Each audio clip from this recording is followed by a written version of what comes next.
This is उज्जवल और इस video के अंदर हम बात करने वाले हैं एमएससीटी के प्रीवियस ईयर क्वेश्चंस की सीरीज और जो चैप्टर है हमारा आज का वो है इलेक्ट्रोस्टैटिक्स। ऑलरेडी हमने प्रीवियस ईयर क्वेश्चंस इलेक्ट्रोस्टैटिक का एक पार्ट बना के रखा है, उसमें हमने सीरीज एंड पैरेलल कॉम्बिनेशन के प्रॉब्लम सॉल्व किए थे और इसके अंदर हम पूरा थ्योरी का जो भी हमने थ्योरी में कवर किया है उसके न्यूमेरिकल्स बेसिस पे हम सॉल्व करने वाले हैं।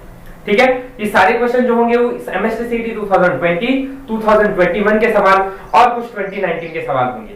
ठीक है, तो स्टार्ट करेंगे इस वीडियो को। नोटबुक पेंसिल निकालिए एंड नोट करना चालू कीजिए and let's start this video without wasting the further time.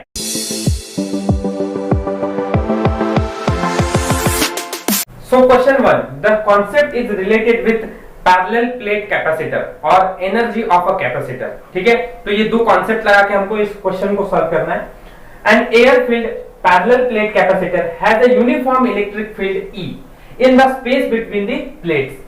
If the distance between the plates is D and area of capacitor is A, the energy stored in the capacitor is। So ऐसा बोला हुआ है कि distance जो है वो D है और एरिया A है और उसकी एनर्जी तब कैपेसिटर में कितनी होगी, तो ये बात हमें बतानी है। तो हमारे पास पहले तो कैपेसिटर का फॉर्मूला, कैपेसिटर से भी पहले एनर्जी ना कैपेसिटर क्या होता है, that is half CV square. ठीक है, और भी दो फॉर्मूले हैं वो रिलेटेड विथ है Q स्क्वायर बाय 2C और हाफ CV। ठीक है, अब इसमें से ज्यादा यूजफुल फॉर्मूला जो है हमें QV है, CV। इसमें से ज्यादा यूजफुल फार्मूला जो है हमें, क्योंकि कैपेसिटर की बात की है इसके अंदर पैरेलल प्लेट, तो ये C जो है हमारे पास वो यूजफुल है और हमको यहाँ पे एरिया की बात करके रखा हुआ है, मतलब हम इस V का भी इस्तेमाल करेंगे।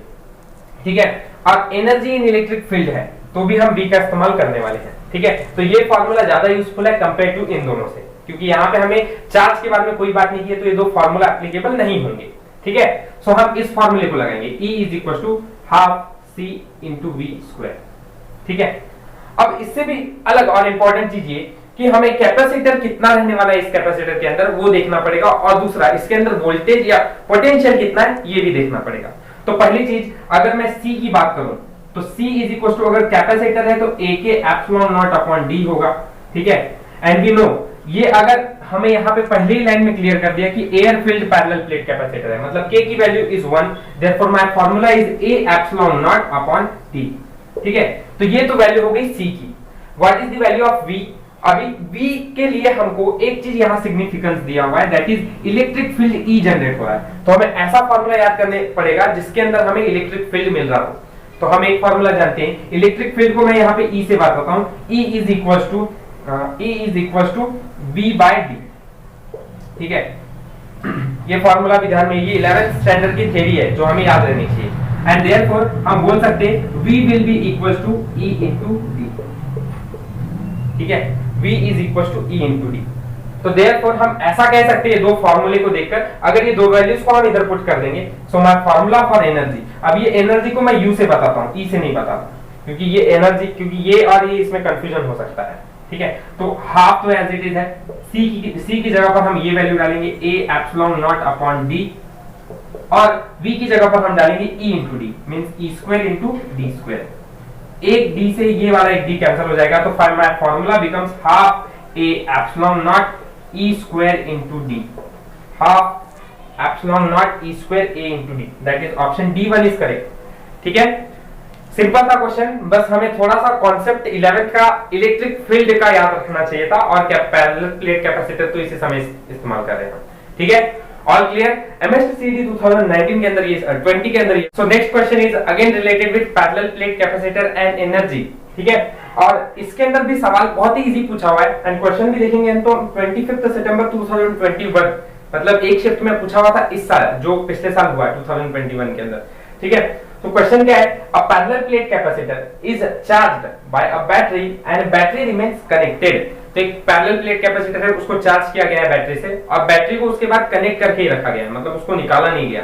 ठीक है, चार्जिंग होने के बाद भी, जैसे हमारा मोबाइल रहता है, मोबाइल को चार्जिंग करके रख दिया और उसके बाद उसको निकाला नहीं जाता है, तो बैटरी चार्जिंग तो कनेक्टेड हो ही जा रही है, मतलब चार्ज हो रहा नहीं है मोबाइल, चार्ज फुली है, लेकिन फिर भी हमने कनेक्ट करके रखा है उसको। वैसे ही कॉन्सेप्ट है कुछ ही। The dielectric slab of constant K is then inserted between the plates. The energy stored in the capacitor is। तो हमने उसके बाद क्या किया कि एक डाई इलेक्ट्रिक स्लैब, ठीक है, उसके अंदर डाल दिया है, तो उसके बाद एनर्जी जो है वो स्टोर कितनी रहेगी उस कैपेसिटर के अंदर, ये पूछा हुआ है। सो पहली चीज तो हम फार्मूला थोड़ा सा देखेंगे, तो U is equal to half CV²। क्यों यही फार्मूला फिर से ले रहा हूं मैं, क्योंकि यहाँ पे बैटरी की बात की हुई है और चार्ज किया गया है, ठीक है, तो कैपेसिटर है तो C कैपेसिटी का इस्तेमाल किया गया है यहाँ पे।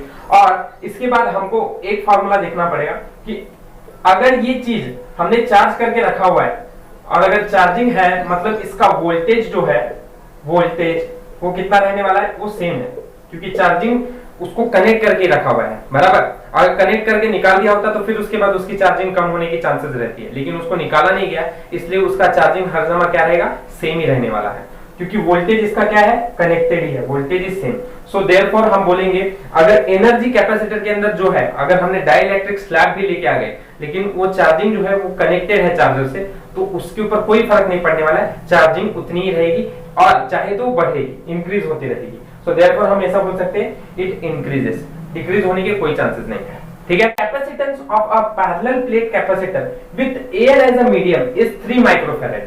तो कैपेसिटेंस बताया हुआ है किसका, पैरेलल प्लेट कैपेसिटर का, मीडियम कौन सा है, एयर, उसका कैपेसिटेंस कितना है, 3 माइक्रोफैराड, ठीक है।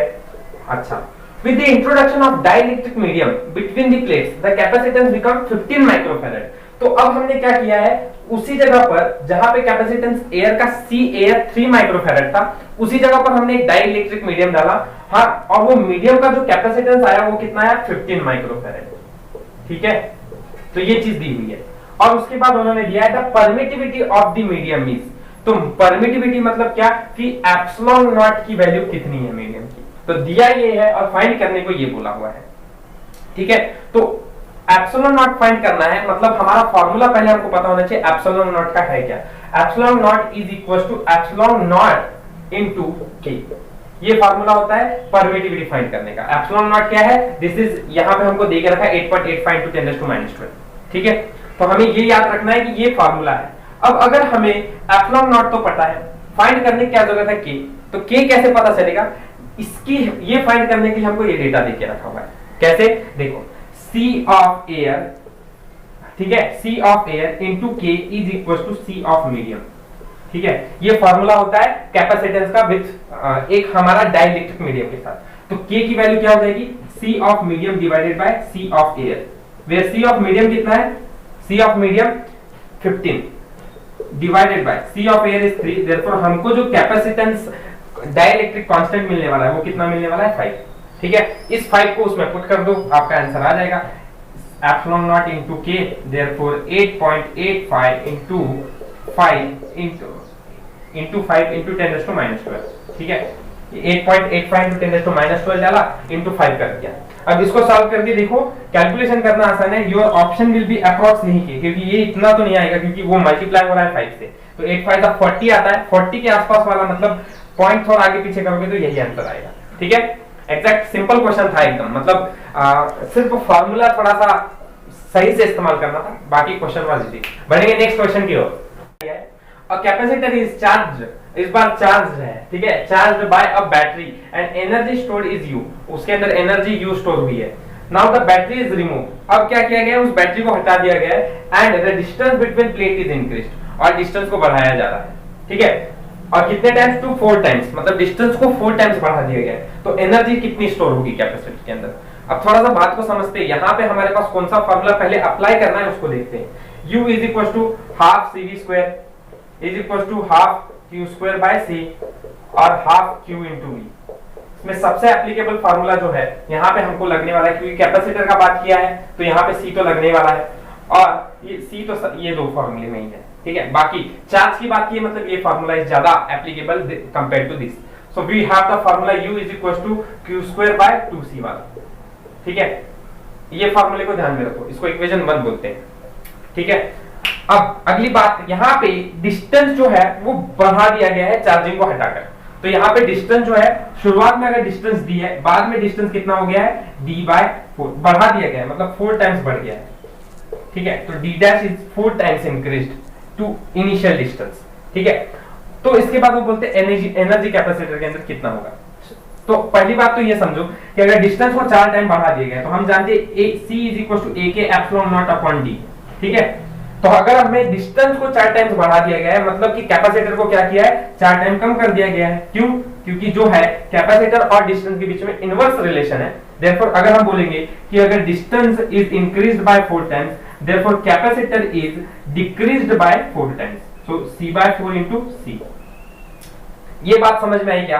तो अगर क्लियर है तो उसके बाद हमें सिंपली क्या करना है, इस क्वेश्चन में, इस फॉर्मूले में पुट करना है। तो अभी मैं बोलता हूं कि ये जो एनर्जी है ये कितनी हो जाएगी, यू डैश बोलता हूं इस एनर्जी को, क्योंकि क्या है, पहले डिस्टेंस जो था वो d था, अब डिस्टेंस क्या हो गया है, d टाइम्स बढ़ गया है, मतलब 4 टाइम्स बढ़ गया है, तो कैपेसिटर 4 टाइम्स कम हो गया है। तो इस बार मैं जो फॉर्मूला लिखने वाला वो है कैपेसिटर का फॉर 4 टाइम्स डिक्रीज होने का।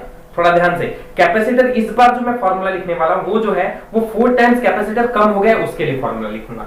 सो U dash will be equal to, formula क्या है, q² बाय 2c। ठीक है, अब 2c नहीं, मैं c डैश बोलता हूं क्योंकि मैं ये u डैश के लिए फॉर्मूला लिख रहा हूं।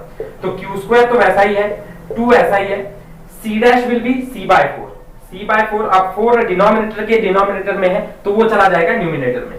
सो 2 1 जा 2, 2 2 जा 4, therefore I get q² by, एक मिनट, इसको डिवाइड नहीं करते हैं, इसको एज इट इज ही रखते हैं। ठीक है, सो ये क्या हो जाएगा, q² बाय 2c इंटू 4। ठीक है, इसका मतलब तो हम जानते हैं क्या है, q² बाय 2c का मतलब है initial formula, that is u। तो हम इसको लिख सकते हैं u इंटू ये क्या है 4।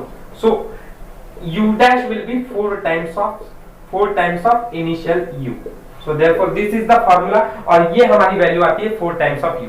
ठीक है, मतलब अगर हमने कैपेसिटर को 4 टाइम्स, डिस्टेंस को 4 टाइम इंक्रीज कर दिया है तो कैपेसिटर हो जाएगा 4 टाइम डिक्रीज, और कैपेसिटर अगर 4 टाइम डिक्रीज होगा तो एनर्जी हो जाएगी इंक्रीज बाय 4 टाइम्स। ठीक है, तो ये बात समझ में आ रही है, क्लियर? कोई डाउट, कोई प्रॉब्लम नहीं है? ठीक है, तो ये कुछ क्वेश्चंस थे जो 2020 में और 2021 में आपको एमएसटी सीईटी में पूछा हुआ था। आई होप ये सारी चीजें समझाई, वो समझ में आई होगी। इफ कोई डाउट है आपको तो आप कमेंट सेक्शन में पूछ सकते हैं। If you like this video then like, share and subscribe my channel, and all the best for your exam. Thank you for watching my video.